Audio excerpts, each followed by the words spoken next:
Dekat kawas ni betul-betul laju jual Kevlar. Aku pun tak faham macam mana diorang jual kan.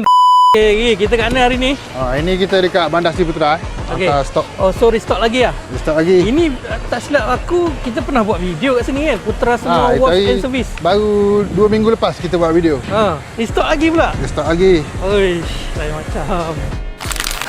So sekarang kita dekat Kajang, dekat Putra Snow Wash and Service. Sebelum ni kita pernah buat video dekat kawas ni sebenarnya. Dan kita hari ni restock lagi sebab dekat kawas ni betul-betul laju jual Kevlar. Aku pun tak faham macam mana diorang jual kan. Diorang cakap ada yang beli dekat kawas diorang bawa balik, ada yang ambil dengan sekali package cucian, macam-macam lagi. Itulah yang specialnya Kevlar ni. Kalau dekat kawas ni memang laju sangat diorang jual. Bulan ni je dah berapa kali lah diorang restock. Diorang restock pula banyak. Ada satu kali tu sampai 5 kotak diorang restock. So untuk owner-owner kawas kat luar sana, inilah masanya untuk korang tambah nilai servis dekat korang punya kawas. Korang nak bagi customer korang ni happy dengan korang punya servis, customer korang repeat korang punya cucian. Bukan cuci je, dapat juga servis menghapuskan lipas, bakteria, bau hapak. Complete lah korang punya kawas depan ni kan. Boleh kontak kita sekarang, Kevlar HQ Malaysia.